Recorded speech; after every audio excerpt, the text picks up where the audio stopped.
इस वीडियो की शुरुआत एक सवाल से कि क्या श्रेया को न्याय दिलाने के लिए पवन सिंह नवीनगर जाएंगे या फिर चुनाव हार के बाद काराकाट से उन्होंने रिश्ता नाता तोड़ लिया है। नमस्कार, द इंडिया टॉप देख रहे हैं। मैं हूं आपके साथ बिरजू सिंह। श्रेया हत्याकांड को लेकर लगातार सोशल मीडिया के जरिए जो लोग हैं वो आवाज़ उठा रहे हैं कि श्रेया को न्याय मिलना चाहिए।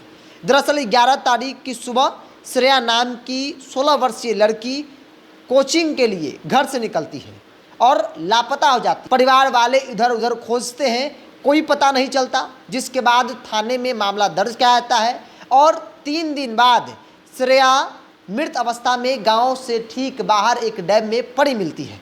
जिसके बाद परिवार और गांव वालों का आरोप है कि श्रेया का अपहरण करके तेजाब छिड़ककर उसे मार दिया गया।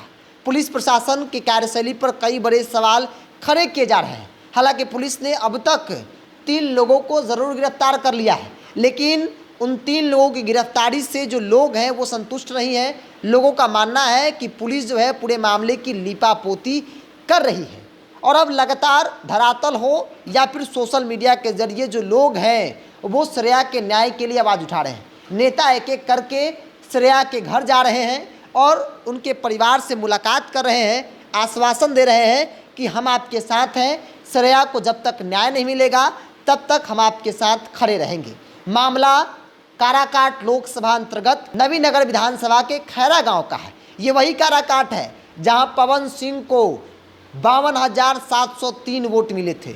मतलब पवन सिंह को कुल 2,74,723 वोट मिले, जिसमें बड़ी भूमिका इस नवीनगर की है। नवीनगर की जाति समीकरण की बात कर ली जाए तो राजपूतों की बड़ी आबादी है और राजनीतिक तौर पे कहा जा रहा है कि यहाँ के राजपूतों ने पवन सिंह को साथ दिया था और श्रेया भी इसी राजपूत समाज से आती है।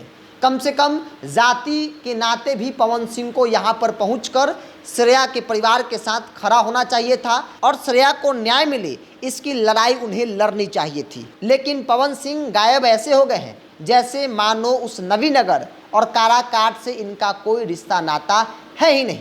याद कीजिए चुनाव का कैंपेन, जब पवन सिंह घूम घूम कर लोगों से कह रहे थे कि हम काराकाट का बेटा हैं, काराकाट में ही रहेंगे, हर सुख दुख में आपके साथ रहेंगे।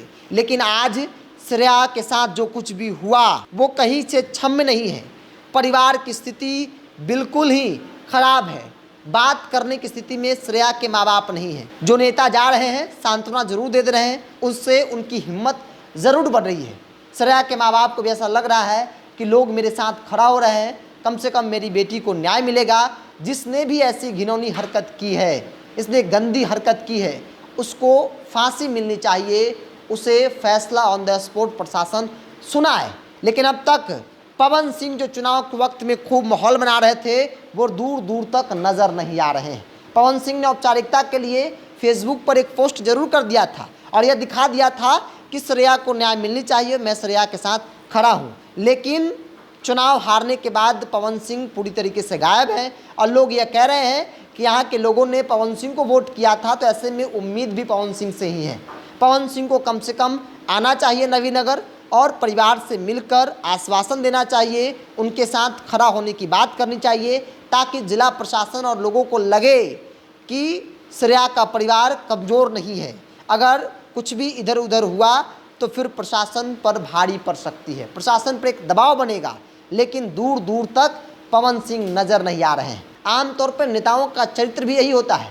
चुनाव के वक्त में जाति की बात होती है, चुनाव के वक्त में 1 लाख वादे किए जाते हैं, लेकिन चुनाव जैसे ही बीतता है नेता जनता को भूल जाते हैं। फिर उनको याद आती है जनता तो अगले चुनाव में। और यही नवीनगर के लोगों के साथ हुआ है। इतना बड़ा दुख दर्द नवीनगर के लोग झेल रहे हैं, लेकिन पवन सिंह को कोई फर्क नहीं पड़ता है। बड़ी बात यह है कि 52,000 से अधिक वोट इस नवीनगर विधानसभा क्षेत्र में पवन सिंह को मिले हैं और उस नवीनगर को पवन सिंह पूरी तरीके से भूल चुके हैं। चूँकि एक आफत आया है नवीनगर के लोगों के ऊपर, खैरा गांव पे, उस परिवार पे जिस परिवार की बेटी चली गई, 16 साल की बेटी श्रेया अब इस दुनिया में नहीं है। लेकिन कम से कम उस श्रेया को न्याय मिले, इसको लेकर लोग लड़ाई लड़ रहे हैं और लोग उम्मीद कर रहे थे कि पवन सिंह, जिन्हें तमाम विपरीत परिस्थिति के बावजूद भी नरेंद्र मोदी को नकार कर, उपेंद्र कुशवाहा को नकार कर पवन सिंह को वोट दिया, ऐसे में पवन सिंह को आना चाहिए, जो पवन सिंह अब तक कहीं नहीं दिख रहे हैं। कहा जा रहा है कि मुंबई की चकाचौंध की ज़िंदगी पवन सिंह जी रहे हैं और इसीलिए उन्हें कोई फ़र्क नहीं पड़ता है कि किसके साथ क्या हुआ, श्रेया को न्याय मिले अथवा नहीं मिले। बहरहाल नेताओं को लेकर, पवन सिंह को लेकर और श्रेया के साथ जो कुछ भी हुआ है, आपके मन में क्या ख्याल है? क्या वाकई में नेता ऐसे होते हैं? पुलिस प्रशासन की जो कार्यशैली है उस पर सवाल बड़े हैं। आप क्या सोचते हैं? आप अपनी राय को कमेंट्स बॉक्स में रखिए। अगर आप मेरे चैनल को यूट्यूब पर देख रहे हैं तो सब्सक्राइब कर लीजिए, फेसबुक पर देख रहे हैं तो पेज को लाइक और फॉलो कर लीजिए।